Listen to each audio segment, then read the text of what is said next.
जय सरस्वती माँ। पौराणिक कथा के अनुसार जब ब्रह्मा जी ने सृष्टि की रचना का कार्य संपन्न कर दिया तो उन्होंने पाया कि सृष्टि में सब कुछ है, लेकिन सब मूक, शांत और नीरस है। तब उन्होंने अपने कमंडल से जल निकाला और छिड़क दिया, जिससे माँ सरस्वती वहाँ पर प्रकट हो गई। उन्होंने अपने हाथों में वीणा, माला और पुस्तक धारण कर रखा था, सृष्टि की कमी को दूर करने के लिए। माँ सरस्वती ने प्रकट होते ही अपनी वीणा से मधुर संगीत बजाया। वीणा का संगीत बजते ही विश्व के समस्त प्राणियों में वाणी का विकास हुआ। वायु में सरसराहट होने लगी, जलधारा में कोलाहल हुआ, वह पूरा विश्व मानो चहक सा उठा।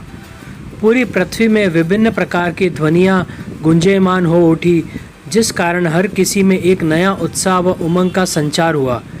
इसी के साथ उन्होंने विश्व के सभी प्राणियों व जीव जंतुओं की प्रजातियों में उनकी क्षमता के अनुसार विद्या का विकास किया।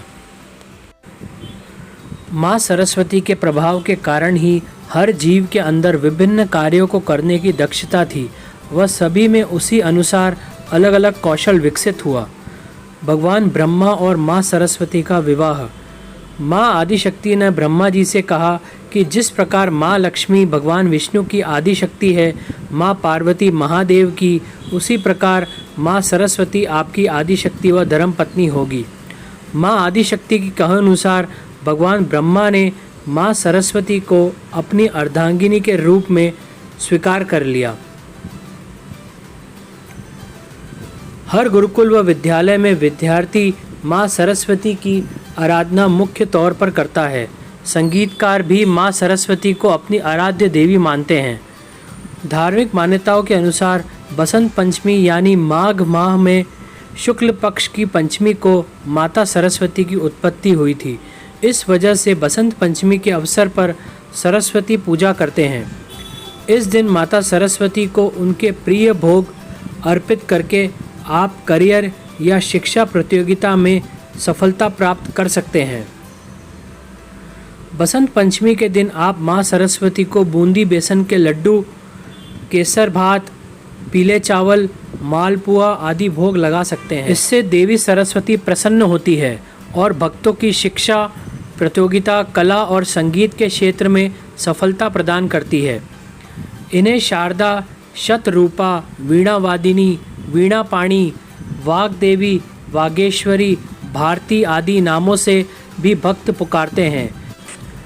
विद्या की अधिष्ठात्री देवी की उपासना करने से ज्ञान तथा सद्बुद्धि की प्राप्ति होती है। कहा जाता है कि कालिदास जी को कुछ भी समझ नहीं आता था, फिर उन्होंने माँ सरस्वती की आराधना की, जिससे वो महान कवि बन गए। बसंत पंचमी माघ शुक्ल पंचमी को इनका जन्म दिवस है। बसंत पंचमी के दिन पीले रंग के वस्त्र पहनने और गरीब बच्चों को कॉपी, किताब, पेन, पेंसिल आदि का दान करने से माता सरस्वती की कृपा प्राप्त होती है। बसंत पंचमी पर करें यह काम, शिक्षा प्रतियोगिता में मिलेगी सफलता। बसंत पंचमी को सरस्वती पूजा करते समय देवी शारदा के चरणों में पेन, कॉपी, पेंसिल आदि रखना चाहिए। इससे कुंडली में बुध ग्रह दोष दूर होगा। बुध के मजबूत होने से आपकी बुद्धि और निर्णय क्षमता बेहतर होगी। एकाग्रता बढ़ाने के लिए बसंत पंचमी के दिन किताब में मोर पंख रखें। यदि आपके बच्चे का पढ़ाई में मन नहीं लगता है, वह एकाग्र होकर नहीं पढ़ता है, तो आप बसंत पंचमी को माता सरस्वती को पीले रंग वाले फल और पीले फूल बच्चे को अर्पित करने को कहें। इससे बुध ग्रह सही होगा, समस्या दूर होगी। इस अवसर पर खुशी मनाने के लिए लोग पीले रंग की जातीय पोशाकें जैसे पीली साड़ी, कुर्ता और सूट पहनते हैं। इस अवसर पर पीली मिठाइयाँ या भोजन तैयार करें। अपने घर को पीले फूलों और पर्दों से सजाएं और देवी को पीले कपड़ों से सजाएं। जय सरस्वती माँ।